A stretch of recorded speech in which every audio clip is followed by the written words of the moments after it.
Iran Israel war ప్రపంచ సమీకరణాలు మార్చేస్తోంది. America ఎంట్రీతో మరికొన్ని దేశాలు వార్లోకి ఎంటర్ అవుతాయన్న భయాల్ని సృష్టిస్తోంది. ఓవైపు అమెరికా ఇజ్రాయెల్, మరోవైపు ఇరాన్, రష్యా, చైనా. ఇరాన్పై అమెరికా దాడిని చైనా, రష్యా ఖండిస్తూ ఉన్నాయి. అమెరికా పాత తప్పుల్నే మళ్లీ చేస్తోందని చైనా మండిపడింది. అమెరికా చర్యలు మిడిల్ ఈస్ట్లో సమీకరణాలు మార్చేస్తాయని చైనా హెచ్చరిస్తోంది. ఇటు మూడో ప్రపంచ యుద్ధం తప్పదంటూ ఇప్పటికే పుతిన్ హెచ్చరికలు జారీ చేశారు. ఇరాన్ విదేశాంగ మంత్రి అబ్బాస్ మాస్కో బయలుదేరారు.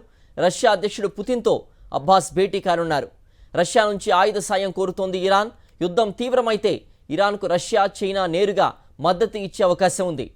రష్యా, చైనాలు ఇరాన్కు సాయం చేస్తే అమెరికా ఏం చేస్తుందన్న దానిపై సర్వత్రా ఉత్కంఠ నెలకొంది. బ్రిటన్ వంటి దేశాలు అగ్రరాజ్యానికి మద్దతు ఇచ్చే అవకాశం ఉంది.